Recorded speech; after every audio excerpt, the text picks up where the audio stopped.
Good morning, my brothers and sisters in Christ. I am Sister Julie from Dubai Home Church. I am 24 years old and I am here in Dubai for almost 2 years. I am so happy to be here and share with you the overflowing grace of God in my life, my journey as a Christian, and how I fully surrendered my life to Christ. I am the only child. My mom got pregnant of me at the age of 41 because they got married late. My father is the one who introduced my mom to a born-again Christian church, but later, he backslid, and because of that, they were separated. To make that very long story short, I grew up without my biological father. Despite of the struggles in life, I am so blessed to have my mom beside me, who showered me with so much love and attention, a very supportive mom who is my best friend. She is my best example on how to live a faithful servant of God. To be honest, I grew up without realizing that there is something missing in my life, and I know that it is just because of the overflowing love of Christ in me, the loving people around us, and the church. I am so blessed to grow up in the church. At an early age, I already have my ministry. Since elementary, I became a tambourine dancer, then became a backup song leader, and I even tried to lead a praise and worship few times. But in spite of those beautiful experiences, I realized that there is something missing in my spiritual life. My life before as a Christian is like a floating leaf in the river. I just go with the flow.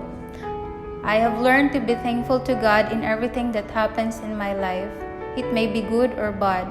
The sad part is I don't know what's really my purpose as a Christian.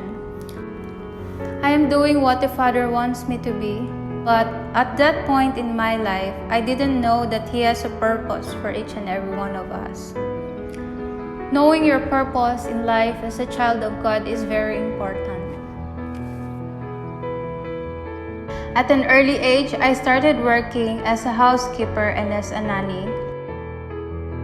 At that time, all I wanted is to work, earn money, and support my mom, and to see her happy serving God. When I turned 18, my mom is at her 60s. When I finally reached my legal age, I started working at a print shop in our hometown as a graphic artist for a year. Then I ventured the city. I tried to apply any of their vacant positions at Lee Plaza group of companies, and they hired me as a cashier. But God is just so good. In less than a month, they promoted me as a graphic artist. I really know in those moments that it is God's miracle. I worked there for 3 blessed years. But because of the great desire in my heart to give my mom a good life and to help the ministry, I have decided to apply abroad. On that process, I met Sister Reg. I can't remember how we became close, but I just realized that she's just talking to me and sharing her life. And she invited me to go with her for an interview for UAE. But at that time, Sister Reg is not accepted because God has a better plans for her. So I came here in UAE first. My first job here in UAE is as a service crew in Abu Dhabi. It is the capital city of UAE. Working there was never easy. I worked 12 hours a day without off, but I am still thankful to God for that unforgettable experience in my life. In spite of my very hectic schedules, I tried to find a church. And yes, God has been so good. I found the Every Nations Abu Dhabi Church. Here's a little funny, but I am really amazed how God listened to our simple prayers. There's this one time, in the middle of the praise and worship, I opened my eyes and I look at the worship team. I told God, Lord, what if gamitin mo din kaya ako sa lugar na to? But at that time, I even seemed to laugh myself when I remember my schedules. But few months came, Sister Reg also came here in UAE. My plans before is just to finish my contract here and I'll go back to Philippines. But God is just so amazing. After my 6 months in that company, Sister Reg messaged me that their company is hiring for a graphic artist. It never came to my mind that I will become a graphic artist here. Akala ko magtinda lang ako ng manok for 2 years. But God is just so good. When I came here in Dubai, I also tried to find a church. And yes, I find the JAL church, Jesus is Lord. But pandemic came, so we're doing the online church too. February 2020, I came here in Dubai, and the pandemic hits here on March. Lockdown starts also in March. On those moments, I really see the protection of God in me. Pandemic hits, we were working at home on a safe place. While my colleagues in Abu Dhabi are being affected with the virus, I am not saying that God didn't protect them, but on those moments, God really showed me how He protected me. During the lockdown, I am alone in my room. I got so much time with God. Most of my time, I worship God while I'm working. And in those moments, I slowly meditate the goodness of God in my life. He has been so good from the beginning.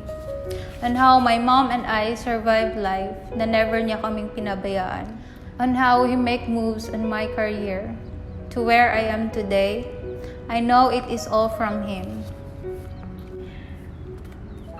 And for that, I don't have any reason to escape from Him. That He deserves my life and my highest praise.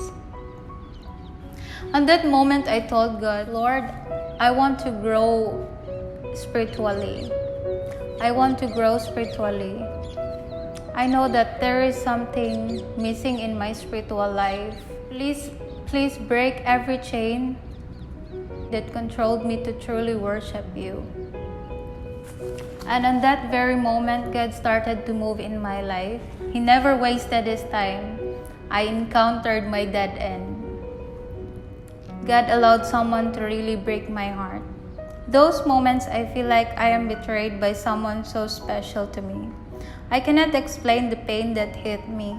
Even my local church has been affected to that, which makes me so hurt. Every time I tried to speak for myself, it just caused more chaos. Day by day, I saw people turning away from me, and that situation made me truly surrender to Christ. I can clearly remember that God let me sing the All to Jesus I surrender all, to Him I freely give. I surrender all, I surrender all to Him, my blessed Savior, I surrender all. With my knees kneeled down and hands lifted up. Now that I understand that God allowed that situation to make me fully surrendered to Him, I am so thankful. Then after a few days, Sister Reg invited me for a Bible study. I am amazed kasi ini-invite ko siya ng church dati. But now, she invited me for a Bible study. But I really prayed for her that I can bring her to Jesus and even Ate Vicky. But see how God moves. And yes, I attended the Bible study with Pastor Anthony.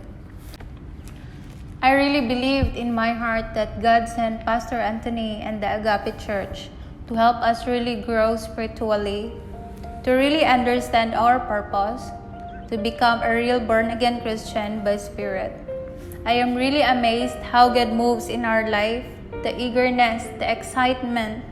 We are always excited to listen to daily devotions on Facebook. Praise God! Magandang Biyernes ng gabi, mga kaibigan, mga kapatid, mga kamananampalataya. Minsan pa po, ito ang inyong kaibigan, si Anthony Miranda. And on behalf of my lovely wife, Joan, together with the family and the church, kami po'y patuloy na nagpapasalamat sa inyo sa patuloy niyong pakikibahagi sa ating pong ministry na tinawag nating The Message. Inuuna po natin ang salita ng Diyos upang sa ganon, ang ating buhay ay lubos na maging maayos. Until Pastor encourages us to do our own, even the weekly Bible study. And now, I praise and thank God for the people around me who who joined my journey to serve God and grow spiritually. The Daring Faith campaign also really helps me to grow and understand true Christianity, that it is more than just being kind to other people.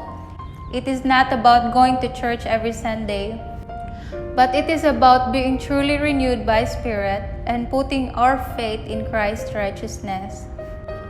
That it is no longer who we live, but Christ who's living in us. Now that we started singing for the Lord, naalala ko yung nasa Abu Dhabi ako when I told God, Lord, what if gamitin mo din kaya ako sa lugar na to? Now it's happening. Our desires, our intentions matter to God. And I believe that where I am today and how God blessed me, it is just because He knows my heart's desire. I just want to encourage the youth or whoever watching this that are once like me. When I see this post on Facebook, I remember myself. But if we have Christ in our hearts and we will surrender all our dreams to Him, He is always faithful. It is in His words in Psalms 37 verse 4, "Delight yourself in the Lord, and He will give you the desires of your heart." And I believe that God is not finished with me yet. He will use me more for His glory. Once again, this is Sister Julie from Dubai Home Church, once fatherless but now a daughter and a servant of the King of Kings and the Lord of Lords. God bless!